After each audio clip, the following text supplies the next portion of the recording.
Hi, let's talk a little bit about staying on plan in social situations. When I first started low carb, high fat, I of course did all my meals at home. I made my breakfast, my lunch, and dinner. I took foods to work to eat. I kept it all fairly tightly controlled. And I remember being asked out to lunch with some friends and really being in a kind of a panic over, gosh, what am I going to eat? What restaurants are going to work? And they knew I'd started kind of a new way of eating, and they were asking me, where can you eat? And that was really stressful. And I look back on that now, 3 years later, and it didn't have to be so stressful. But social situations are fraught with all kinds of challenges, and it's not just about eating out. So let's talk a little bit about those.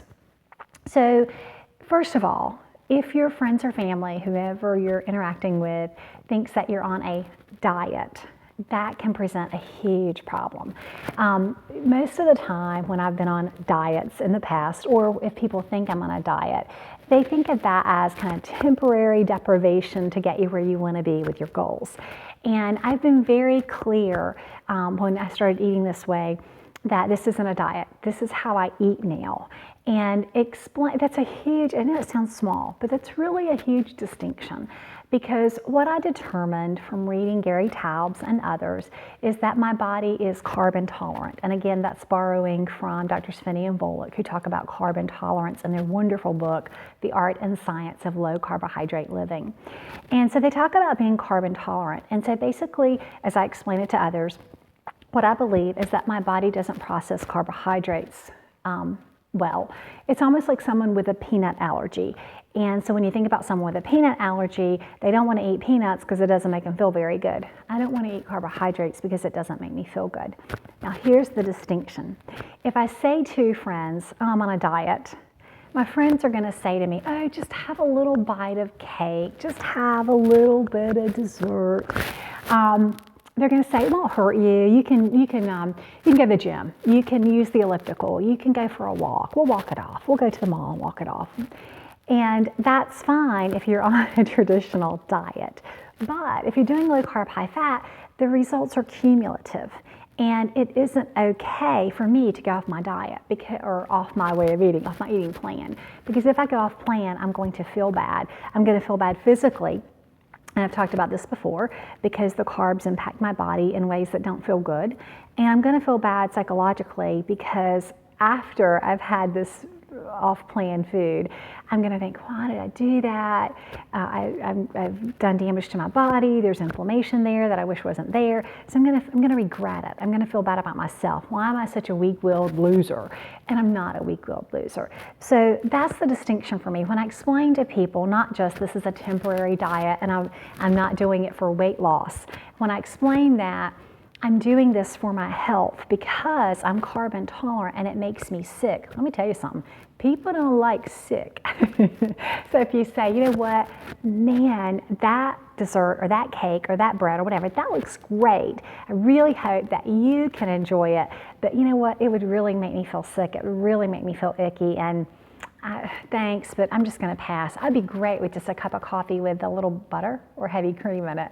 That's a great way around it. And that's not just eating out. That's in any social situation. If you can take that, again, the rule of thumb of this isn't a diet. I'm not doing this for my weight. I'm doing this for my health. And if I eat that thing, it makes me sick. The second thing that you need to keep in mind in social interactions is that oftentimes we have friends with whom we have favorite foods, or family members that we have favorite foods. I had a really good friend that our tradition, our kind of thing, was we would go to the mall and we'd shop, and then we'd go to the food court and we'd get one of those big giant cinnamon rolls. And sometimes we'd share, and sometimes we didn't. But we would get that cinnamon roll, and that was our bonding time. We'd get that, we'd eat, we'd talk, and then we'd go complain about how we couldn't find plus-size clothing. Well, I was plus size, she wasn't. But neither of us was comfortable with our bodies.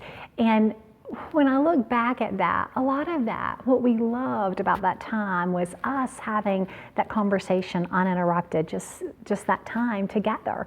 And so when she asked me before about going shopping and we can go to get our favorite cinnamon roll, And I said, you know what, I found that cinnamon rolls just make me feel bad. I can't handle it. And of course, everybody's gluten-free, so that's not a big deal. She said, well, what if we did such and such? And I said, you know what, let's do this instead. And so let's just go get a cup of coffee. And so we did that, and we actually ended up going to a bookstore, and we had a great time. And we didn't have to worry about, whether I was sharing that with her. What happens when you have that favorite food with someone, when you start eating differently and you no longer eat that food, sometimes they take that like a personal rejection. And especially if it's a grandmother or a mom or an aunt who makes that special recipe. There's always like Aunt Susie who makes the most amazing coconut cake, and she only makes it, once a year for your birthday. And so you feel obligated to eat it. And what you have to learn is that food is not Aunt Susie. What you love is that Aunt Susie took the time to make that coconut cake for you. And what you have to learn are strategies for around that. Aunt Susie's special to you beyond the coconut cake. And I found that it's really better to have the conversations in advance, to say, Aunt Susie, give her a call a month before the birthday and say, you know what, you have always made my birthday special because you've made your amazing coconut cake. But I wanted to give you a call because what I found is that cake and sweets, sugar, really don't make me feel good. I think I have like an allergy to them. And you can explain it that way. And it's not a lie, because I'm going to tell you something. If I eat carbs, I blow up. So, it's really kind of an allergy. Or you can use, again, Finney and Volek's term, I'm carb intolerant. And explain to her that while I've always looked forward to those cakes, and that she's always made that birthday special, that instead of that coconut cake, you'd like her to help you make a low carb version of that coconut cake. Or you'd like her to help you fill in the blank, do something, or go with you to see a movie, or go with you to do an activity, but something that you can have that's just special with Aunt Susie that has nothing to do with high carb foods. Another thing that makes social situations difficult is when you don't want to be different. And this kind of goes along with eating out, and it kind of goes along with celebrations or parties. Or if you've been invited to someone's house, and you don't want to be that person. You don't want to be a complete and total pain who has to have a special diet. And I get that. I think it goes back to so many times what we've talked about with the firm foundation. If you believe, or you have found to be true for you, that carbs damage your body, that your body doesn't tolerate them, it raises your blood glucose, it's about inflammation, it's about your fasting blood glucose, it's about other markers, not just what the scales say, but all those other things, then it becomes a little easier to be confident. Most recently I went out to dinner with folks, or lunch, I went to lunch with folks, and I was the only one who ordered the burger without the bun. And I've reached that point where I can't worry about what others think, because this is me and this is my body and this is what I think is best for me.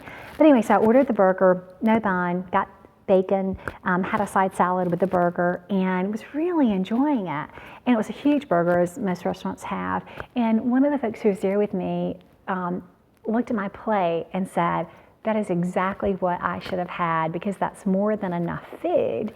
And she even took part of the bun off of hers, and she said, man, the flavor's really in the burger, isn't it? And I said, I found that same thing, that the buns oftentimes just mask the wonderful flavor of the beef. And so we had a great conversation, and I didn't feel terribly, terribly different. I do make folks uncomfortable sometimes, because I think they're looking at me like, is she judging what I'm ordering? And I'm really probably not, probably not. Well, no, okay, maybe I am. But anyway, don't be afraid to be different, because that's what you want or need. If you went into a restaurant and an entree came with asparagus and you didn't like asparagus, you wouldn't probably think twice of saying, I don't care for asparagus, could I get French fries instead? Nobody thinks twice of saying, I'd rather have French fries. But to look at the menu and say, could I have a side salad instead of the fries? For some reason that makes us self-conscious, and that's really kind of silly when you put it in context.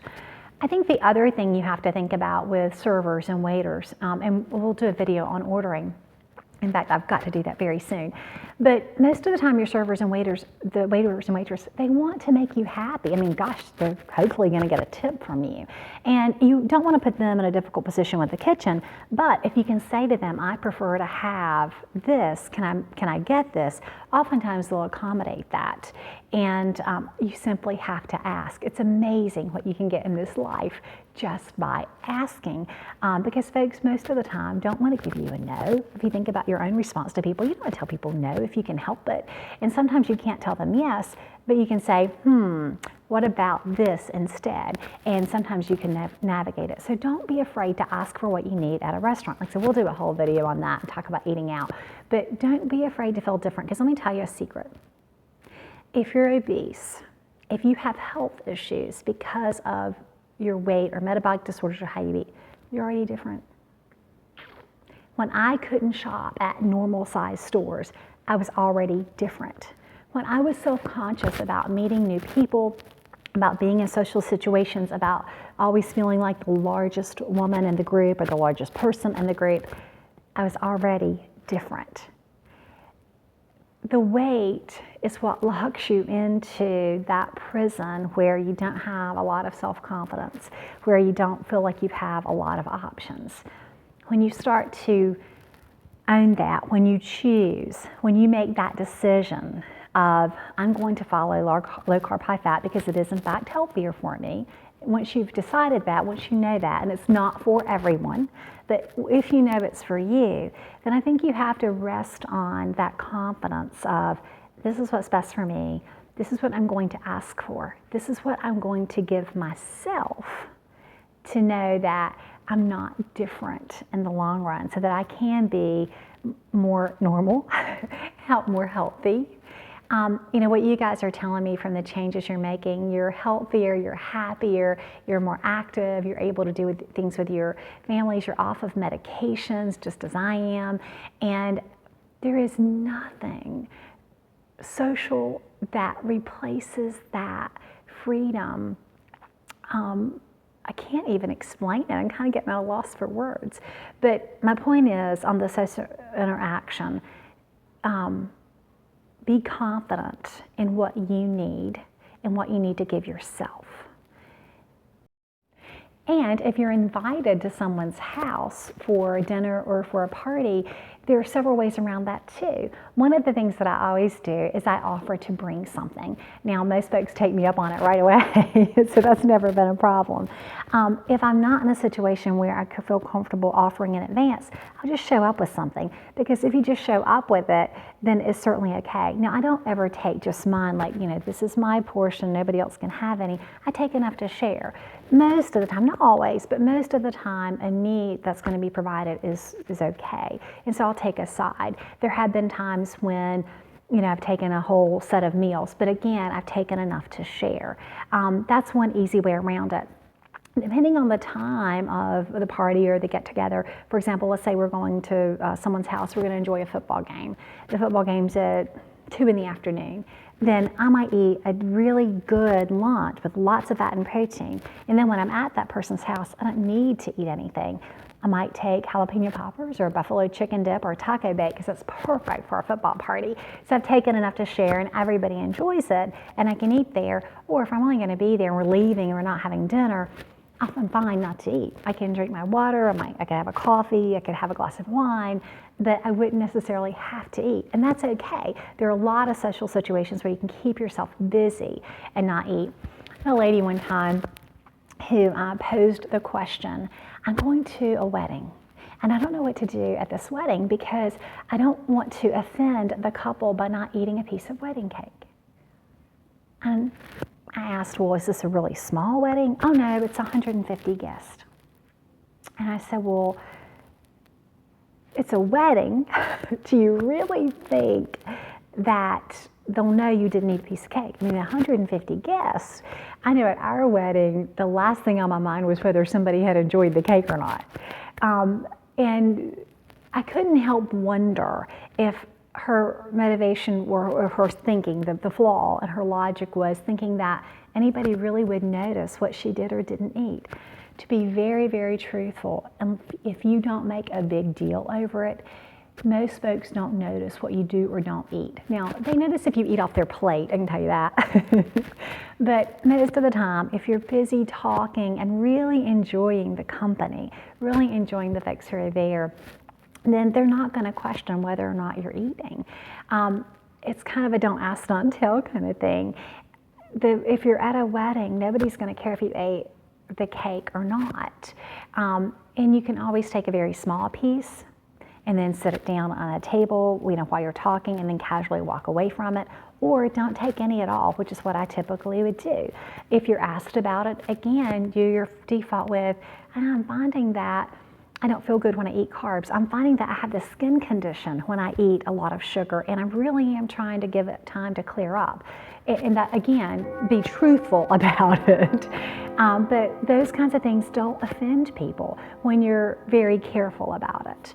The thing for me about eating low carb, high fat, and navigating social situations or holidays and celebrations is that I think I missed a few years when the get-together, when the social part was about the buffet.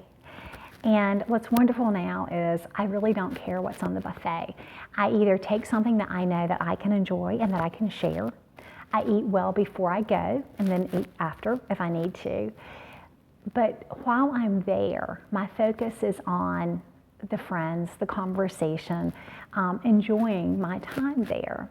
I have kept myself busy helping to serve before. It's great to be in the kitchen and help the host wash dishes, put things away in the fridge, put dishes that are washed and try to put those away if you're familiar with the person's kitchen. But no one has ever minded someone being helpful in the kitchen. And when you keep yourself busy doing those things, you don't give yourself time to eat. And that, I think, is really an important part of it, is that you have to shift the focus from the food to the family, the friends, the conversation, the time together. And if you need to keep yourself busy, like I said, jump in the kitchen, help serve.